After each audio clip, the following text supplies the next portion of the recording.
আসসালামু আলাইকুম। আজকে আমরা একটি অঙ্ক সম্পর্কে জানব।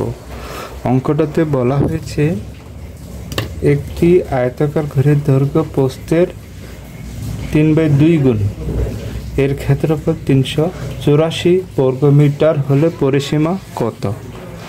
আপনারা দেখেন কয়ে দেওয়া আছে 80 মিটার, বি অর্থাৎ বিয়ে দেওয়া আছে 60 মিটার, সি দেওয়া আছে 40 মিটার আর ডি দেওয়া আছে 100 মিটার। তাহলে উত্তর কোনটা হবে?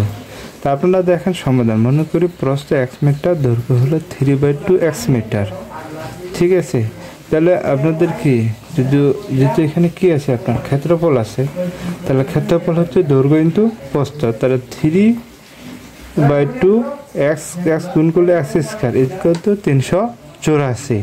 তাহলে x স্কয়ারকে 384 দিয়ে আমরা ক্যালকুলেশন করলে আসবে এরকম। ঠিক আছে, যে 384 ইন্টু 2/3। ঠিক আছে, তাহলে দেখো এখানে 3 একে 3, 3 একে 3, 3 দুগুণে 6 থাকতেছে 2, 3 8 24, অর্থাৎ 256।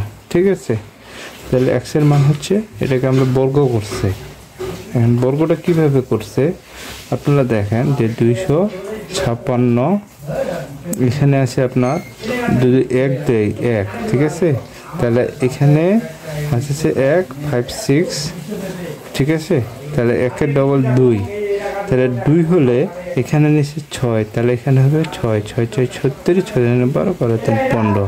এটা এভাবে সমাধান করছে। ঠিক আছে, তাহলে এখানে আসছে যে x এর মান 16। তাহলে নির্ণয় আয়তাকার ঘরের পরিসীমা 2 × 16 + 3/2 × 16 মিটার, অর্থাৎ 2 16 + 24 মিটার, অর্থাৎ 200, অর্থাৎ এখানে হচ্ছে 40 আর এখানে টোটাল 80 মিটার। এটা ছিল এই অঙ্কের সমাধান। ধন্যবাদ আপনাদের।